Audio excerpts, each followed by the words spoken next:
Hello everyone, I am Benita Maharana, lecturer in Civil Engineering at SKTB Government Polytechnic, Rourkela. I am taking your Railway and Bridge Engineering subject. This is in your 5th semester.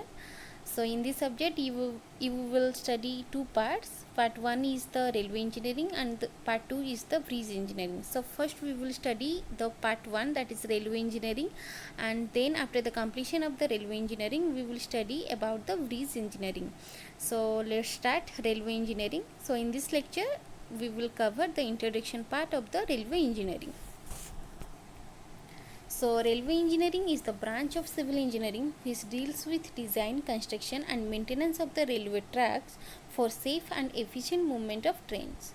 So railway engineering is generally dealing with some factors, that how we will design the railroads, how we will construct, then after the construction its maintenance, its proper maintenance of all the components of the railway track so that a train can move safely and efficiently on the railway track.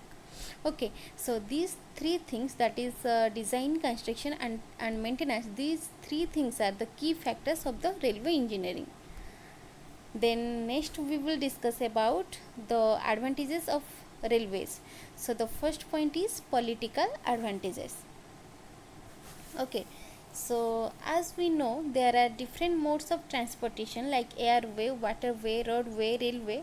So among these modes of transportation, mass transportation occurs in case of railway. So as the people of India can access to all the places of country, so in all places people of different caste, different religion are living, and for which all the traditions are also existing now in every places, and the places are not only for the specified caste, specified religion people. Okay, so we can find different type of people of different community due to the mass migration of people by this railway transportation system. So it is also a advantages, so it is also a factor of social advantage. Okay, so due to this adequate network, the central administration becomes more easy and effective, and in case of any emergency of country or anywhere, the wire equipments are also transported by the help of the railway system. Okay, so these are some factors which are coming under the political advantages. Then next point is social advantages. Okay, so as peoples of village area can travel to city areas, as they are able to expose to city areas, so the feeling of isolation has been removed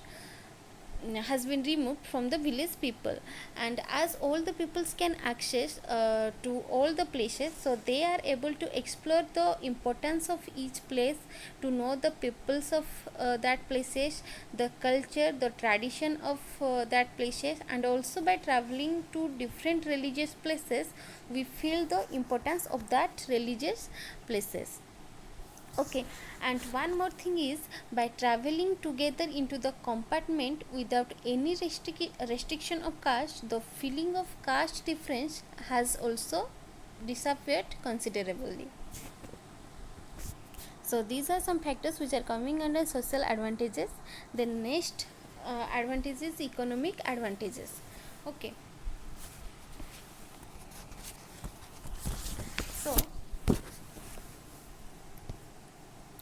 so mobility of people has increased by the railway transportation system, for which the congested areas can be relieved of congestion and the populated areas can be developed.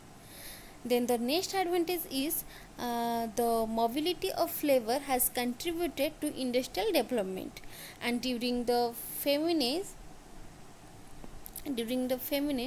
railways have played the vital role in transporting food and clothing to the affected areas.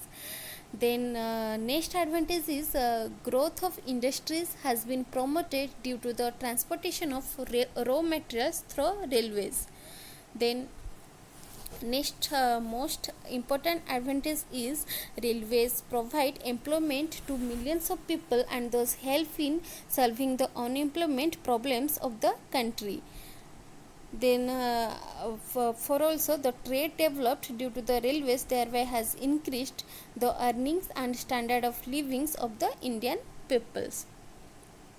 Then the next advantage is land values have increased due to the industrial development, which ultimately result in the increase of the national growth. So the next advantage is techno-economic advantages. So the first point is cost saving in transportation of long haul bulk traffic, as mass transportation occurs in case of railway, so generally the cost of travel is less. Then the next point is energy efficient, because railways consume 1/7 of fuel that is used by the road sector, so it is energy efficient. Then the next point is environment friendliness and higher safety, because in case of railway, fatal accidents are 1/10 of road sectors in India, so it provides higher safety. Okay, then next we will discuss about the classification of Indian railways. So railway board has classified the Indian railways lines on the basis of the importance of route, traffic carried and maximum permissible speed on the routes into the several category. Okay, so the first category is on the basis of importance of route and traffic carried.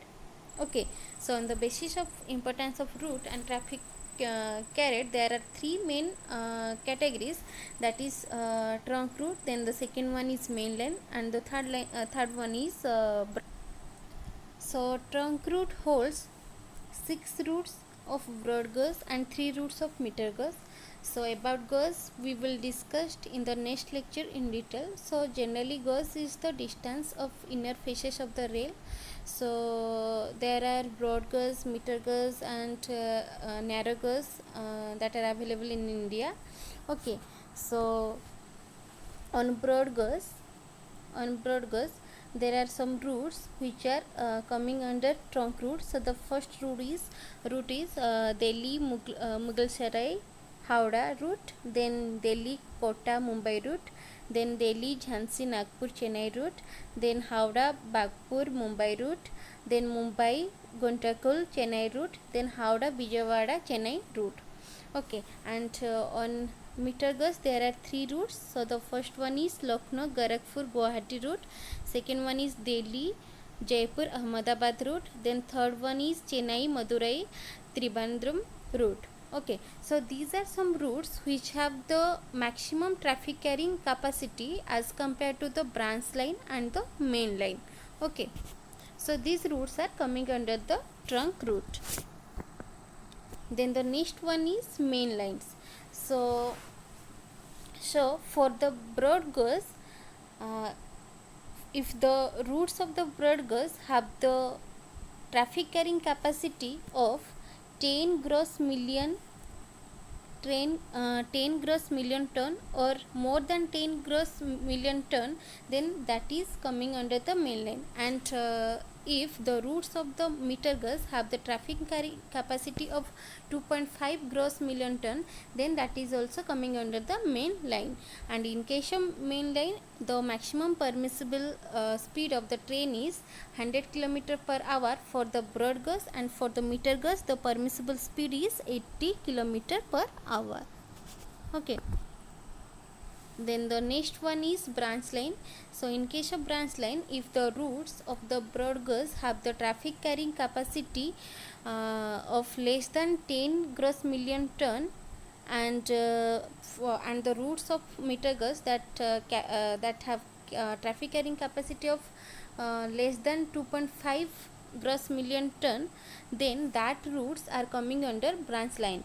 Means the routes of the broad gauge have the traffic carrying capacity of less than 10 gross million ton, and the routes of the meter gauge line that have the traffic carrying capacity that is less than 2.5 gross million ton. So that routes of broad gauge and meter gauge are coming under branch line. And in case of branch line, the maximum permissible speed for the broad gauge route is less than 100 km per hour, and for the routes of meter gauge line the speed is maximum permissible speed is less than 80 km per hour. So the next classification of Indian Railway is on the basis of speed criteria. So on the basis of speed criteria, the broad gauge railway lines can be divided into 5 groups, that is Group A line, Group B line, Group C line, Group D line and Group E line. Okay, so the routes of Group A lines, generally the trains are running or are meant for running at a speed of 160 km per hour or more. So in the routes of Group A lines, generally the train travels at a speed of 160 km per hour or more than 160 km per hour. So some routes, generally Central or New Delhi to Howrah by Rajdhani route, or New Delhi to Chennai Central by Grand Trunk route, and Howrah to Mumbai via Nagpur. These are some routes which are coming under Group A lines. Okay, then next one is the Group B lines. So the routes of Group B lines, generally the train travels at a maximum permissible speed of 130 km per hour.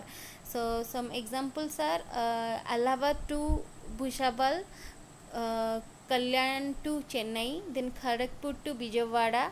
These are some routes which are coming under Group B lines, in which generally the train travels at a speed of 130 km per hour. Then the Group C lines, in case of Group C line, they consist of all the suburban routes of Mumbai, Calcutta and Delhi. Then Group D line, so all other routes in the country where the maximum permissible speed at present is 100 km per hour, then that routes are coming under Group D lines. Then next one is Group E line. So the other routes and branch lines where the permissible speed limits are less than 100 km per hour, then that routes and that branch lines are coming under the Group E lines. So this much all about today's class. In the next lecture we will study about the permanent way. Thank you.